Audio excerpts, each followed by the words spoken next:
মুখ্যমন্ত্রী, আপনি আর কত মিথ্যাচার করবেন? আপনি ওবিসি দিয়ে মুসলমানদের সঙ্গেও মিথ্যাচার করেছেন।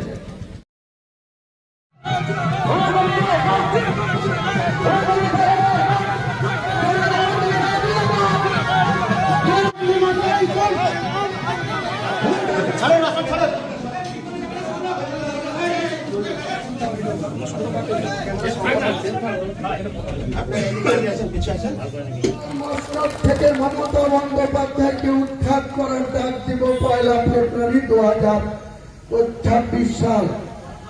এবং আমি আশা রাখি মহান আল্লাহ তাআলাকে উপরে ভরসা রেখে এটা বলতে পারি যে আমি এই জনতা উন্নয়ন পার্টি আগামী দিনে বিজেপিকেও ক্ষমতা দূরে রাখতে সক্ষম হবে এবং তৃণমূলকেও ক্ষমতা থেকে উৎখাত করতে সক্ষম হবে। আম জনতার পার্টি, জনতা উন্নয়ন পার্টি। তাই আগামী দিনে আমি যারা চাই বাংলায় দুর্নীতিগ্রস্ত সরকারকে পরাস্ত করতে, চাকরি বিক্রি করা সরকারকে পরাস্ত করতে, মুখ্যমন্ত্রী আপনি আর কত মিথ্যাচার করবেন? আপনি ওবিসি দিয়ে মুসলমানদের সঙ্গেও মিথ্যাচার করেছেন।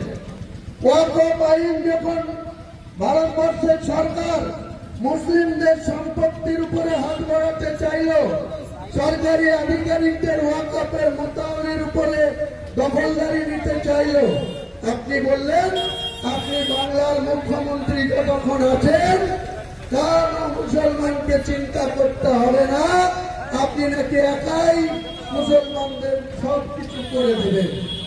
কেন আজকে কেন্দ্রীয় সরকারের ওয়াকফ আইন আপনি মেনে নিলেন? কিসের স্বার্থে? আরএসএস এর কথায়?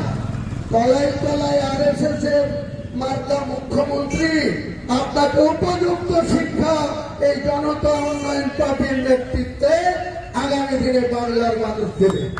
তাই আমি এই পলাশি থেকেই বলছি, ঐতিহাসিক পলাশি থেকে 2026-এ মমতা বন্দ্যোপাধ্যায়কে উৎখাত করার ঘোষণা এখান থেকে আগামী দিনে জনসভার মাধ্যমে হবে।